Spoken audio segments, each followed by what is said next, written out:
Baik, selamat sore. Assalamualaikum warahmatullahi wabarakatuh. Waalaikumsalam warahmatullahi Wah, wabarakatuh. Mas ini ada pertama senior kita nih, senior ini mentor kita juga ini, mantan Ketua DPR RI Bang Fahri Hamzah. Kalau beliau sudah bicara sebenarnya udah tuntas itu kan. Saya tinggal nambahin aja nanti. Kemudian ada senior kita juga ya, ada Prof. Azumardi. Prof, selamat sore, Prof. Ini ya kita udah kangen nih sama Prof ini. Selamat sore ya Pak, selamat sore, sukses, sehat. Ya, kemudian ada host kita, Mas narasumber kita ya. Ada narasumber kita juga Mbak Furia ya. Tentu seluruh teman-teman pengurus dan mungkin ada teman-teman pers juga yang bergabung. Pertama saya mau sampaikan, saya justru excited betul ya. Saya justru berbangga betul karena ternyata saya tidak mau menyampaikan ini berlebihan, tapi partai DPN Gelora, justru partai Gelora yang justru nanti berlebihan kalau saya sampaikan satu-satunya malah ya.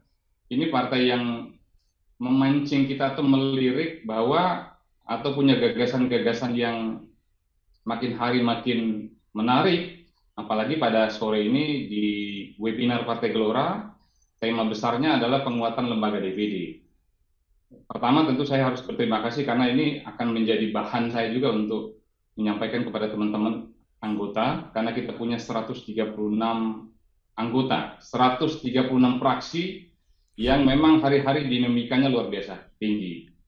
Ya, Ya, saya hanya mau menyampaikan beberapa mungkin yang tadi belum sempat disampaikan oleh Bang Fahri ya.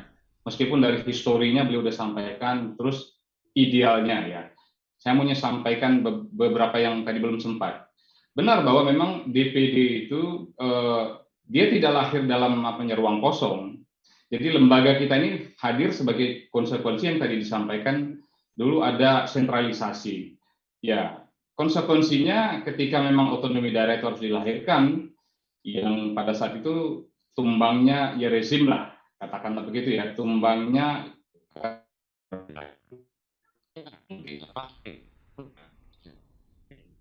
pada saat itu ya. Kemudian tadi Bang Farid juga sampaikan bahwa ada sejarah panjang ya yang kita bisa tiru juga dari beberapa negara. Saya mau sampaikan masuk kepada reformasi ya kan, ini DPD ini kan lahir kalau tidak salah kan amandemen keempat dulu.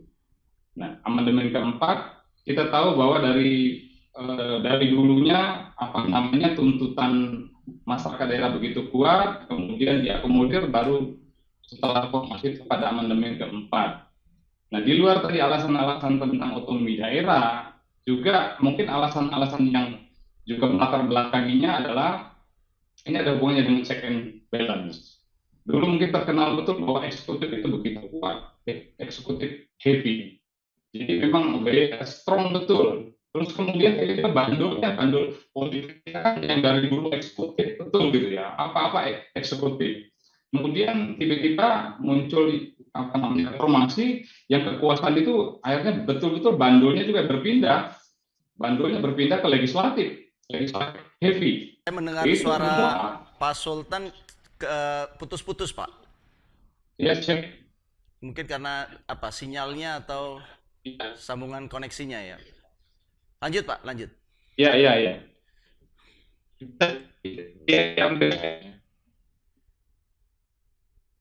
Belum.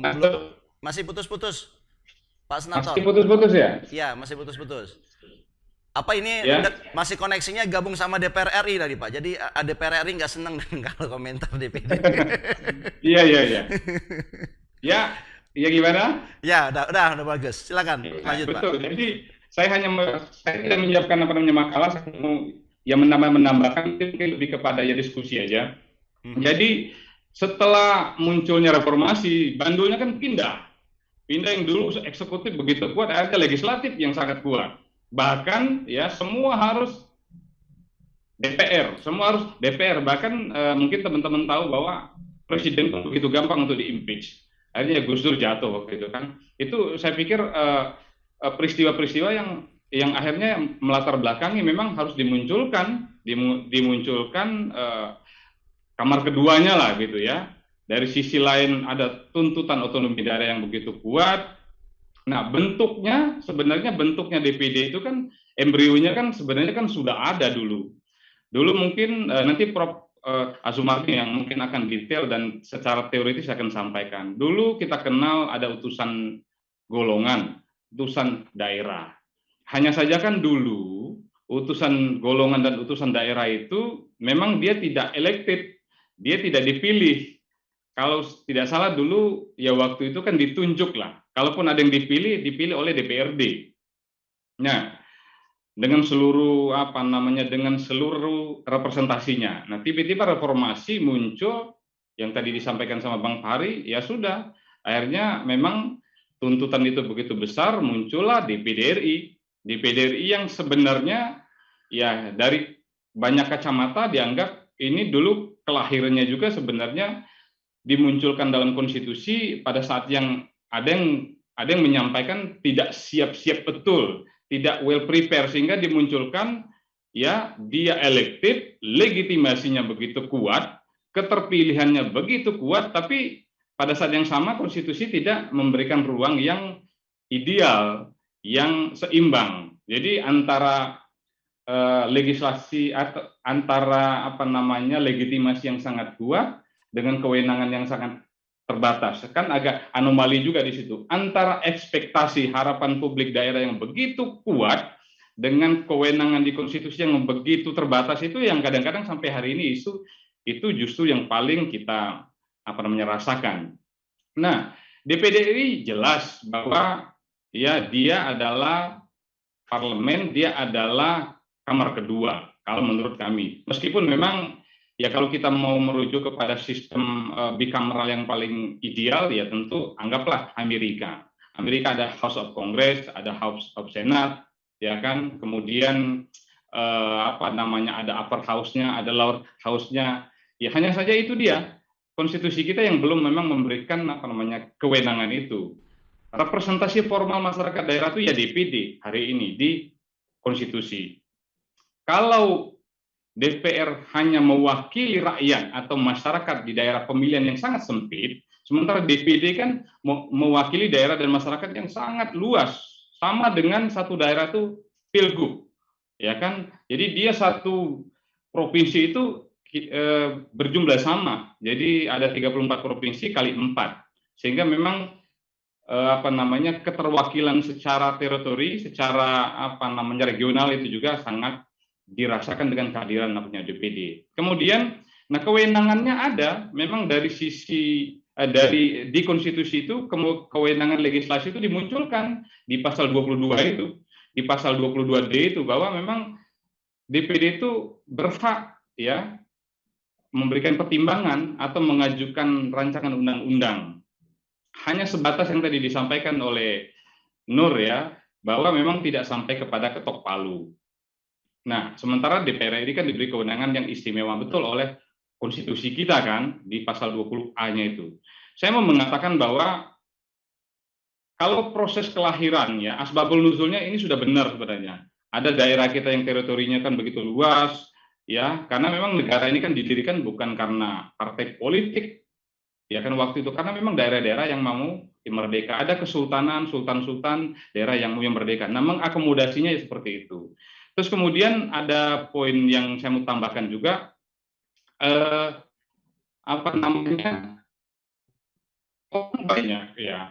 orang banyak sampai hari ini publik daerah itu sendiri atau masyarakat bertanya-tanya apa sih ya fungsinya DPD, apa sih yang dibuat. Nah, saya mau sampaikan pada forum yang sangat baik ini ya, kalau kerja-kerja DPD itu ya sesuai dengan pertama dengan konstitusi yang ada luar biasa. Mungkin ya mulai kami dilantik sampai hari ini di tengah Covid pun mungkin anggota DPD yang paling banyak menemui publik di daerah, yang paling banyak turun ke daerah. Pertama mendengarkan anggota DPR ya, Senat. Ya, betul. Dan itu kita punya punya dokumentasi yang begitu lengkap bagaimana kita menjemput bola, minimal mendengarkan sebagai fungsi aspirasi, fungsi representasi, ya kan, kemudian memperjuangkannya dengan kewenangan kita yang memang masih sangat terbatas. Nah, di luar itu kita sadar betul bahwa kita adalah parlemen. Nah, fungsi pertama kita adalah bersuara. Nah, makin hari mungkin anggota DPD yang paling banyak bersuara atau menyuarakan selain kepentingan-kepentingan publik daerah. Kami sadar juga bahwa masalah besar atau masalah terbesar bangsa kita sekarang adalah di hulu yang sering kami sampaikan adalah masalah konstitusi. Dan DPD lah hari ini yang paling banyak menyuarakan, ditambah dengan teman-teman Gelora yang hari ini juga sudah makin kencang menyuarakan bahwa ada masalah. Masalah kita di hulu di mana? Di konstitusi kita. Banyak. Nah, makanya saya termasuk orang yang paling sering juga bersuara bahwa kita belum pernah duduk bareng atau belum pernah secara serius ya melihat atau merefleksikan atau mengevaluasi di mana posisi negara kita pasca reformasi. Ya kan, di mana konstitusi kita pasca reformasi. Ya, kita setuju bahwa reformasi adalah membuat kekuasaan itu tidak absolut lagi, membuat kekuasaan itu begitu dibahas, itu yang paling benar. Nah, kami DPD bahkan berpikir lebih jauh dari itu bahwa ternyata demokrasi langsung yang kita anut ini juga harus kita evaluasi. Nah, ada isu-isu besar yang menurut DPD bukan hanya kewenangan DPD.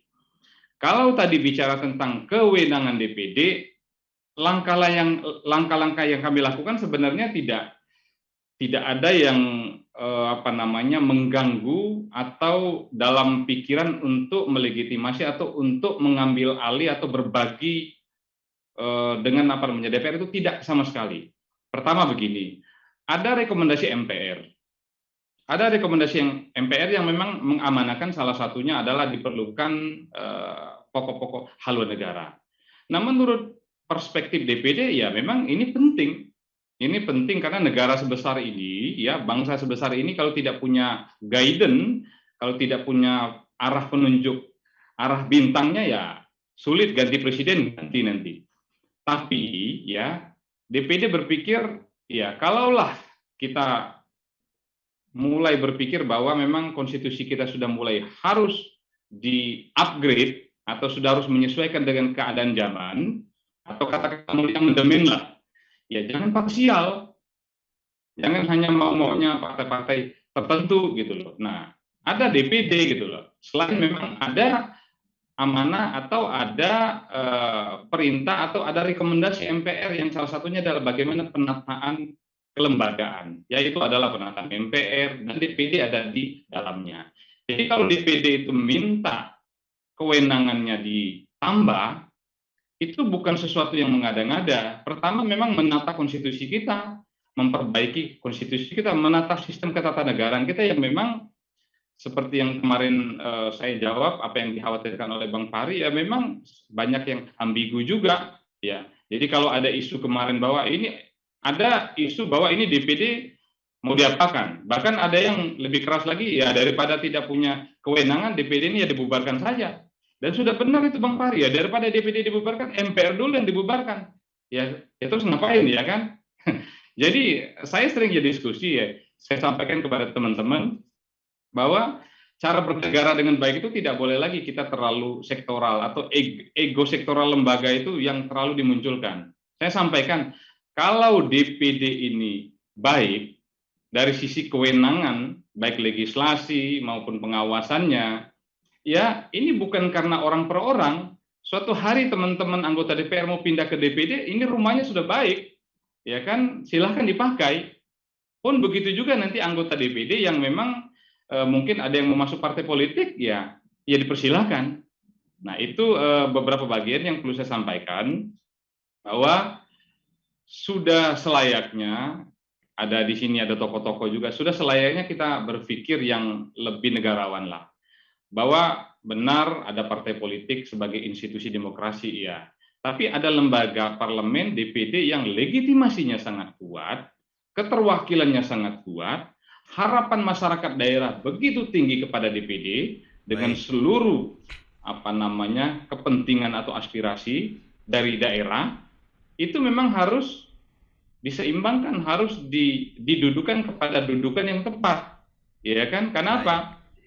Karena hari ini, ya, kalau kita berhitung secara matematika politik, 136 anggota DPD itu ekuivalen atau sama dengan mungkin separuhnya Pilpres, mungkin 60-70 juta suara. Bayangkan legitimasi itu nyata. Baik.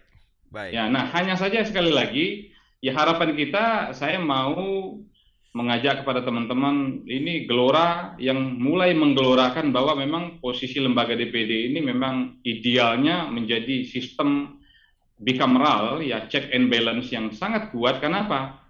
Karena ya terbukti bahwa akhir-akhir ini banyak sekali produk perundang-undangan yang dibuat secara, ya kalau saya ngomong, terlalu terburu-buru, terlalu mengejar target. Mungkin contohnya undang-undang IKN kali ya Bang ya, yang terburu-buru. Ya semuanya. Kita catatan kritis kita mulai dari RUU Cipta Kerja. Kita sudah sampaikan dari awal, ini rawan gugatan. Lihat saja nanti. Makanya kami tidak, terakhir sikap kita loh. Kalau teman-teman DPR mau teruskan saja. Tapi lihat nanti ini rawan sekali, akan di-challenge terus nanti oleh civil society, oleh kelompok-kelompok. Nah, termasuk yang terakhir kemarin, catatan kritis kita RUU IKN. Kita sampaikan, kita setuju dari semua konsep dan lain, tapi catatan kita, ya masa ada RUU DPD, RUU Prolegnas kita yang sudah kita masukkan dalam Prolegnas 2 contoh. Ada RUU BUMDes, Badan Usaha Milik Desa, kemudian ada RUU Kepulauan, itu bertahun-tahun juga tidak diketok. Padahal itu tuntutan juga. Tapi dengan begitu gampangnya teman-teman DPR ngetok ada RUU Cipta Kerja, ngetok ada RUU IKN dan lain-lain. Tapi saya sebagai pimpinan selalu berusaha untuk menjadi orang yang rasional. Saya sampaikan, ya sudah, pertarungan politik ya kita harus akui bahwa memang konstitusi yang memang sampai hari ini belum membuat kita menjadi, ya punya gigi yang kuat. Nah, tapi catatan kita itu ada semua dalam risalah bahwa kami keberatan. Kami minta begini. Nah, akhirnya apa? Akhirnya ya kembali kepada, ya kita mengetuk hati teman-teman DPR, ya sudah saatnya kita bukan hanya menjadi politisi. Ya, saya sering sampaikan, saya punya quote, setelah saya pikir-pikir, sistem politik kita yang ada sekarang lebih banyak melahirkan para politisi ketimbang yang negarawan. Betul. Nah, pada titik tertentu ya tidak bolehlah kita bicara hanya karena kepentingan partai. Baik. Nah, itu. Baik. Terakhir saya mau sampaikan bahwa waktunya agak terbatas nih, Pak Senator. Mungkin lebih singkat. Saya 1 menit. Jadi kalau ditanya apa yang akan dilakukan DPD agar lembaganya ini makin ideal, makin kuat, ya memang call tertingginya teman-teman, memang harapan kita memang MPR membuka ruang untuk amandemen. Karena itu yang paling proporsional, yang paling ideal, sehingga kita tidak minta banyak. Ini saya mau sampaikan kepada teman-teman DPR.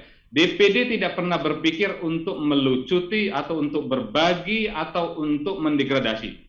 DPD hanya minta porsi yang proporsional, yaitu apa? Undang-undang yang berkaitan dengan daerah, ada dana bagi hasil, ada undang-undang desa, ada daerah otonomi baru, ada hal-hal yang memang ada hubungannya dengan daerah. Jadi tidak ada hubungannya dengan sektoral. Jadi teman-teman DPR tidak perlu khawatir. Nah, kalaulah saja, saya sedang berpikir, kalaulah saja memang teman-teman DPR dan MPR ini akhirnya belum memberikan ruang untuk amandemen, kita sedang bersimulasi, sedang bereksersis bahwa ya kita juga minta, Bang Fahri kan lama sekali di situ, mungkin tahu dulu sudah selayaknya memang kita punya undang-undang sendirilah, ya punya kamar sendiri, punya payung sendiri, ya kita akan munculkanlah ada undang-undang DPD, silakan DPR punya sendiri, sehingga kita tidak campur aduk lagi lah.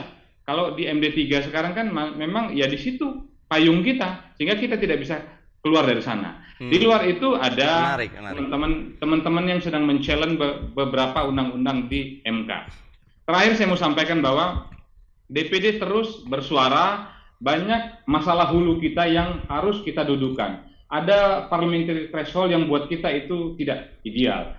Ada presidential threshold yang menurut kita ini nggak benar. Ada masalah-masalah lain. Nah, undang-undang pemilu ya baru 2 hari yang lalu ya teman-teman DPR dan pemerintah mengetok jadwal tahapan pemilu. Ada pilkada, ada pilpres, ada pileg, ada yang lain-lain. Menurut kita udah tahu bahwa memang tidak akan mungkin lagi ada revisi undang-undang pemilu yang menurut DPD undang-undang ini syarat, undang-undang ini berpotensi untuk menimbulkan masalah besar nantinya. Ya, demikian itu pengantar saya, nanti mungkin akan menjadi diskusi nanti. Demikian, Menarik. Bang Farid dan teman-teman.